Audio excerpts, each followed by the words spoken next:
అన్యకాంతుల దైవదిహాయి వేళ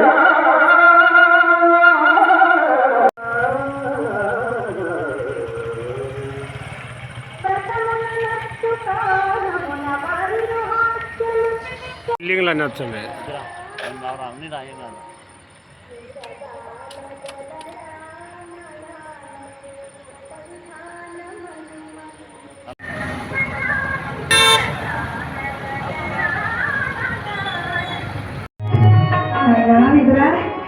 ఏమంటున్నారయ్యా గారు? ఈ దుర్మార్గుల ఆగడాలు పసిగట్టి నేను తెలియజేశాను పాండవులకు. స్వరంగ మార్గం నుండి పాండవులు తప్పించుకున్నారు. పాండవులు క్షేమంగా ఉన్నారు, బాధపడకండి. ఆ సమయంలో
రామాపురం మండలం నల్లగొట్టపల్లి గ్రామంలో గ్రామ పంచాయతీ రామాపురంలో పంచమవేద మహాభారత యజ్ఞాన్ని 13 సంవత్సరాలుగా ఇది 14వ సంవత్సరము ఎంతో అంగరంగ వైభవంగా ఇక్కడ మహాభారత ధర్మకర్తలు కార్యకర్తలు గ్రామస్తులందరూ కూడా ఈ కార్యక్రమానికి సహకరిస్తూ ఎంతో వైభవపేతంగా ఈ కార్యక్రమాన్ని ఈ మహాయజ్ఞాన్ని ఇక్కడ నిర్వహిస్తూ ఉన్నారు. ఈ యజ్ఞం వల్ల సకాలంలో వర్షాలు పడతాయి. వర్షాలు పడడం ద్వారా పంటలు బాగా పండుతాయి. పంటలు పండడం ద్వారా ప్రజలందరూ కూడా సుభిక్షంగా ఉంటారు.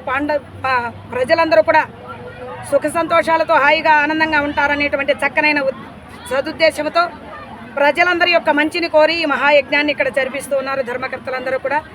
ఈ మహాభారత యజ్ఞము ఈ మహాభారతాన్ని ఎవరైతే భక్తి శ్రద్ధలతో వింటారో వాళ్ళు ఏది కోరుకుని వింటే దానిని ప్రసాదించేటువంటి చరిత్రే ఈ మహాభారతం. రోగంతో బాధపడేవారు రోగ నివారణ కొరకు వింటారు. సంతానం కావాలని, అలాగే ధనం కావాలని, లేదు ఆరోగ్యం కావాలని, ఏది కావాలని ఈ మహాభారతాన్ని వింటే దానిని ప్రసాదించేటువంటి పరమ పవిత్రమైనటువంటి చరిత్ర. అందులో ప్రజల్లో భక్తిభావం పెరగాలని, ప్రజలలో మార్పు రావాలని, ప్రజలందరూ కూడా ధర్మ మార్గంలో నడవాలని, ఈ మహాభారతాన్ని వింటే ఏది ధర్మము ఏది అధర్మము, ఏది చేస్తే ఎలాంటి పరిణామాలు ఉంటాయి అనేటువంటి విషయాలన్నీ కూడా ఇందులో మనకు స్పష్టంగా తెలుస్తాయి. కాబట్టి అందుకే అంటారు పెద్దలు, ప్రపంచంలో లేనిది మహాభారతంలో లేదు, మహాభారతంలో లేనిది ప్రపంచంలో లేదు అని. అందువల్ల ఈ మహాభారతాన్ని చెప్పిస్తే ప్రజలకు మంచి జరుగుతుంది, ప్రజలలో భక్తిభావం పెరుగుతుంది, ప్రజలలో మార్పు వస్తుంది, ధర్మ మార్గాన్ని అనుసరిస్తారు ప్రజలందరూ, ప్రపంచమంతా కూడా సుభిక్షంగా ఉంటుంది అనే ఒక చక్కనైన సదుద్దేశంతో ఈ కార్యక్రమాన్ని నిర్వహిస్తున్నటువంటి పెద్దలందరికీ కూడా కృతజ్ఞతలు తెలియజేసుకుంటూ, మీడియా మిత్రులకు ధన్యవాదాలు తెలియజేసుకుంటూ సెలవు తీసుకుంటాను. నా పేరు కౌసల్య భాగవతారిణి, మాది తిరుపతి. రామాపురం మండలం నల్గొట్టపల్లి గ్రామం పంచాయతీ యందు ఈ మహాభారత యజ్ఞం 2200 సంవత్సరం నుంచి 2200 సంవత్సరం నుంచి 2200 సంవత్సరం నుంచి ఇంతవరకు ఈ మహాభారత యజ్ఞం 2 సంవత్సరాలు తప్ప కంటిన్యూగా జరుగుతుంది. ఈ మహాభారత యజ్ఞం వలన ఇక్కడ చాలామందికి ఆరోగ్య సమస్యలు బాగున్నాయి. కొంతమందికి ఇక్కడికి వచ్చి తపస్సు కార్యక్రమం జరుగుతుంది.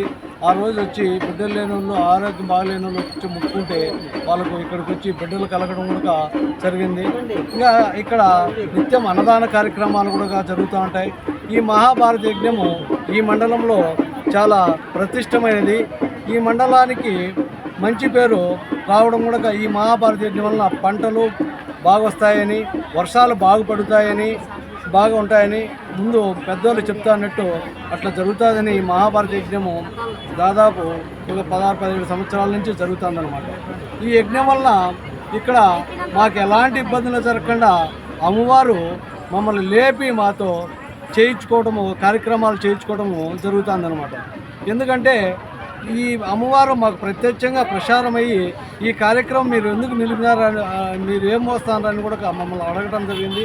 అప్పటి నుంచి కంటిన్యూగా జరుగుతుంది. దాతలు చాలామంది ముందుకు వస్తున్నారు.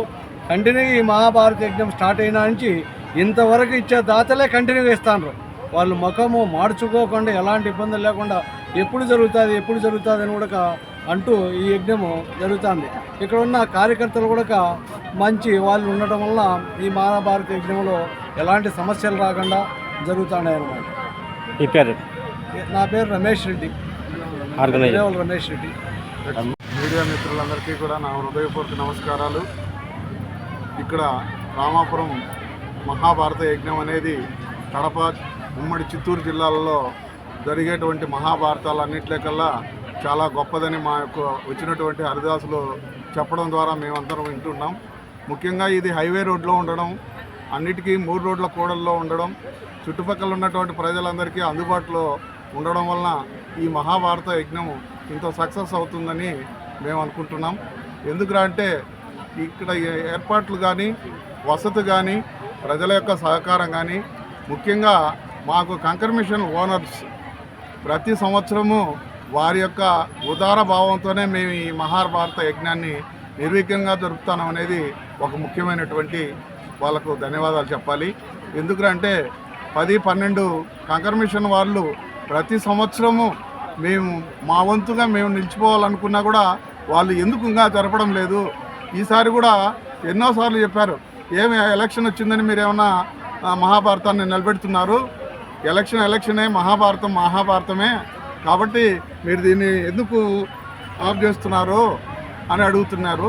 అయితే కౌంటింగు అదంతా ఉండేదానివల్ల మనకు కొన్ని సమస్యలు ఉంటాయనేటువంటి ఉద్దేశంతో మేము ఈ కౌంటింగ్ తర్వాత ఈ కార్యక్రమాన్ని పెట్టుకోవడం జరిగింది.